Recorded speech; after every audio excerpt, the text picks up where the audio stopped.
Net సరిపోతలేదు అనేసి నేను ఎంత ఏడ్చుకుంటూ ప్రార్థన చేసాను. 3:30కి అన్లిమిటెడ్ లైవ్ మా ఇంటికి వచ్చేసిందండి. అన్లిమిటెడ్ నెట్ మొత్తం మా ఇంటికి వచ్చేసింది. అది 24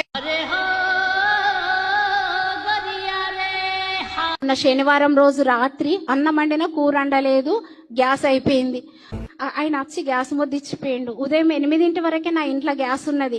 దేవునికి స్తోత్రములు స్తోత్రములు.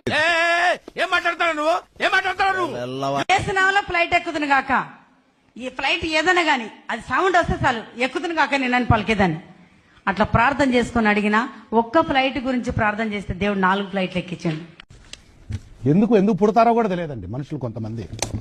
నాకు ఆల్రెడీ 2 గవర్నమెంట్ జాబ్స్ వచ్చాయి. 2 ఇయరింగ్ లో ప్రార్థన చేశారు. థర్డ్ వన్ SPDCL లో జూనియర్ అకౌంట్ ఆఫీసర్ గా మళ్ళీ వచ్చింది ఇంకో జాబ్.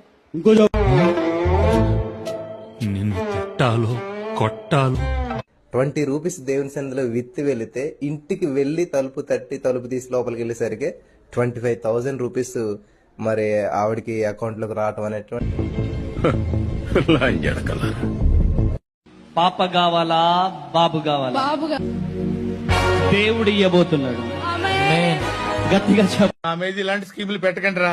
అసలే సుఖ సంసారం లేనోండి సుఖంగా బతకనివ్వండి రా.